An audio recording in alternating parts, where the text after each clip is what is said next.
Report ہمارے deputy director مہر کاشف علی ارائیں خبر شامل کرتے ہیں۔ پنجاب CCD نیوز HD سے شیخوپورہ رحمان ٹاؤن مہر کاشف علی ارائیں، مہر بشیر احمد ارائیں، مہر صداقت علی ارائیں، مہر عاطف علی ارائیں، مہر سیف علی ارائیں، مہر زین علی ارائیں۔ ریلی کے اختتام پر عظیم الشان محفل میلاد مصطفیٰ منعقد ہوئی۔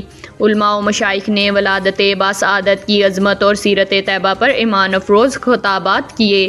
مقررین نے کہا 12 ربیع الاول تاریخ انسانیت کا سب سے بابرکت دن ہے، جس دن رحمت کل، مختار کل، محبوب خدا صلی اللہ علیہ وآلہ وسلم اس دنیا میں جلوہ افروز ہوئے۔ آپ صلی اللہ علیہ وآلہ وسلم کی آمد سے ظلمتوں میں ڈوبا ہوا جہان نور ہدایت سے منور ہوا۔ آپ صلی اللہ علیہ وآلہ وسلم نے اپنی پیدائش کے لمحے سے وصال تک امت کو یاد رکھا، امت کے لیے دعائیں کی اور امن و محبت، عدل و قوت کی تعلیمات دیں۔ جشن ولادت کا دن تجدید عہد کا دن ہے کہ ہم اپنی زندگیاں تعلیمات محمدی صلی اللہ علیہ وآلہ وسلم کے مطابق گزارنے کا عزم کریں اور دنیا کو امن و سلامتی کا گہوارہ بنائیں۔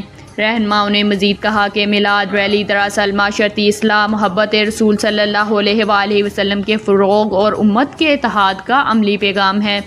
انہوں نے میڈیا سے اپیل کی کہ وہ اس عظیم اجتماع کو مثبت انداز میں اجاگر کریں تاکہ نبی اکرم صلی اللہ علیہ وآلہ وسلم کی سیرت و تعلیمات سے زیادہ عوام تک پہنچ سکیں اور میلاد نبی صلی اللہ علیہ وآلہ وسلم کے بابرکت اجتماعات و وحدت و محبت کے فروغ کا ذریعہ بنے۔ محفل میلاد میں نعت خواں حضرات نے اپنی دل نشیں آوازوں میں نعتیہ کلام پیش کر کے حاضرین کے دلوں کو منور کیا۔ اختتام پر پاکستان کی سلامتی، فلسطین و کشمیر کی آزادی، افواج پاکستان کی کامیابی، عالم اسلام میں اتحاد، امن و سکون، سیلاب و زلزلہ زدگان اور دکھی انسانیت کے لیے خصوصی اجتماعی دعائیں کی گئیں اور حسب روایت عاشقان رسول صلی اللہ علیہ وآلہ وسلم میں بڑے پیمانے پر لنگر میلاد تقسیم کیا گیا، جس سے بے شمار افراد نے فیض پایا۔